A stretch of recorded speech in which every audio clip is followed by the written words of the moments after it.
Bonjour. Comment créer un CV en ligne qui motive les recruteurs à vous contacter?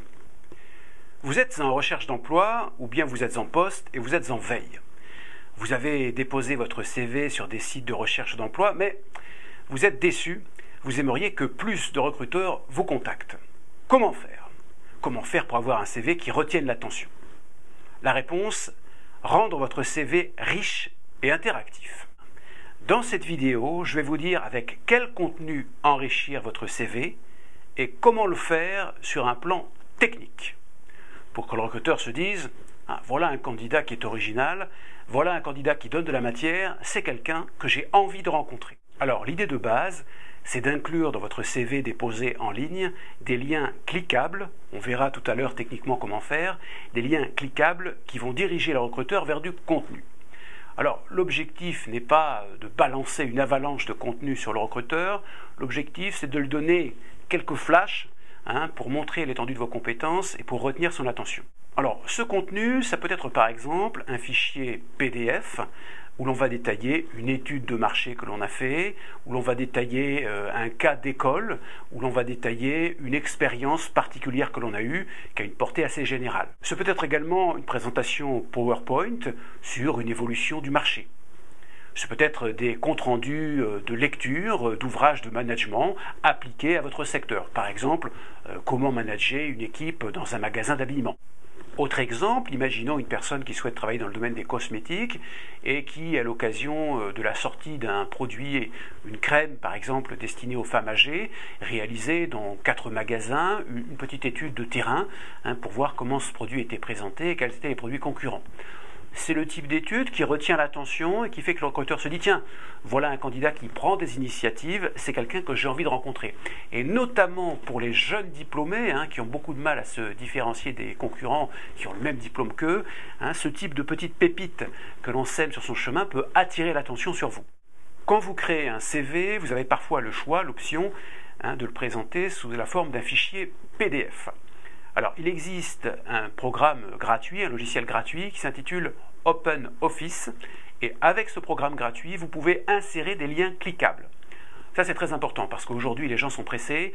Si vous faites référence à une ressource dans votre CV avec un lien qui n'est pas cliquable, ça devient compliqué, le recruteur n'a pas envie d'aller voir. Par contre, si vous avez un beau lien bleu qui dit « voilà, cliquez ici pour voir l'étude de marché que j'ai réalisée sur le marché des seniors et l'assurance », le recruteur va cliquer, ne serait-ce que par curiosité. S'il arrive sur une synthèse d'une page avec un petit graphique, 2-3 photos, voilà les conclusions de l'étude, tout de suite il va se dire « tiens, ça c'est intéressant ». Donc OpenOffice pour insérer des liens cliquables dans les PDF, une ressource gratuite. Ensuite, où déposer des documents sur Internet? Alors le summum, le top, c'est YouTube. Alors attention, il ne s'agit pas de vous mettre face à une caméra comme je le fais maintenant et de raconter votre vie. Vous pouvez très simplement faire une présentation PowerPoint sur un sujet qui vous tient à cœur, les évolutions du marché, 10 questions, 10 points clés à connaître sur par exemple le marché de la joaillerie. Par exemple, vous pouvez compiler des statistiques, c'est toujours intéressant. Le marché de la joaillerie, qui achète des bijoux, quel est le montant moyen d'un achat, quel type de bijoux, en dehors des fiançailles et des alliances, quels sont les bijoux les plus vendus. Vous voyez, vous pouvez faire quelque chose qui soit intéressant, amusant avec quelques visuels, style PowerPoint, sans apparaître simplement en mettant une voix off. Autre ressource pour diffuser votre contenu, c'est un site qui s'appelle Scribd, S-C-R-I-B-D.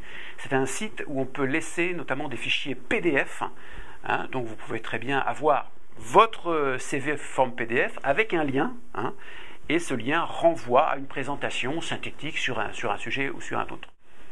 Autre site intéressant, c'est un site qui s'appelle SlideShare. Et sur ce site, vous pouvez déposer notamment des présentations PowerPoint. Et alors là, on peut faire encore plus fort.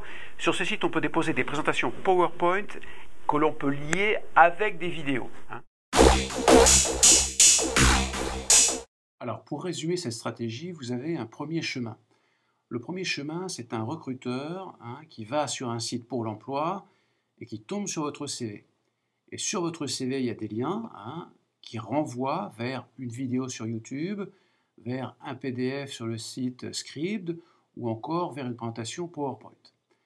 Et pour le recruteur, c'est une bonne surprise parce qu'il se dit voilà quelqu'un qui donne du contenu, Donc c'est quelqu'un d'intéressant, c'est quelqu'un que j'ai envie de rencontrer. Donc ça, c'est le premier chemin, le chemin classique. L'intérêt de cette stratégie, c'est que vous avez aussi des recruteurs qui vous cherchent en tapant le nom d'une fonction sur Google. Alors bien sûr, plus votre fonction est spécifique, plus vous avez des chances d'être trouvé par l'outil de recherche Google. Par exemple, si vous êtes juriste, spécialiste des viagers, et que vous avez créé une vidéo sur ce thème, les viagers, 10 questions à se poser sur les viagers, le recruteur va vous trouver plus facilement.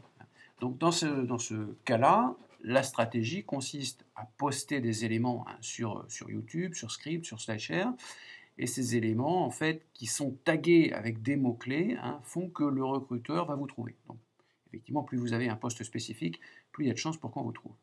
Et l'intérêt, c'est que le recruteur tape votre fonction, il arrive sur un élément de contenu, il trouve ça intéressant, et dans cet élément de contenu, il y a un lien vers votre CV qui est déposé sur un site. Donc là, le recruteur vous découvre plus en détail et ça peut le motiver à vous appeler. Dernier conseil, si vous voulez regrouper un petit peu tout ça, vous pouvez créer un blog gratuit. Le site le plus simple, c'est Blogger. Vous pouvez créer un blog en quelques secondes. Alors attention, présentez-le comme un site qui est là pour réfléchir sur un thème, pas comme un site du style je cherche un emploi, je suis Gérard Dugenou, responsable commercial à votre service. Non. Faites un blog, en fait, qui est destiné aux recruteurs principalement, mais un blog avec du contenu qui va rester frais, des choses qui restent fraîches dans le temps, 10 points clés à savoir sur tel marché, 10 erreurs à ne pas commettre, et ce blog en fait va vous permettre de regrouper un petit peu vos différents contenus. Il faut le faire d'une façon assez subtile, qui ne crie pas « je cherche un emploi mais je suis là pour donner de la valeur et de la qualité aux personnes qui s'intéressent à tel ou tel sujet ». Voilà, je suis Yves Gauthier, coach en entretien d'embauche et de motivation. Il me reste à vous souhaiter bonne chance pour vos entretiens et surtout, occupez bien le cyberespace pour que les recruteurs vous trouvent et aient envie de vous rencontrer. Merci, à bientôt et bonne chance pour vos entretiens.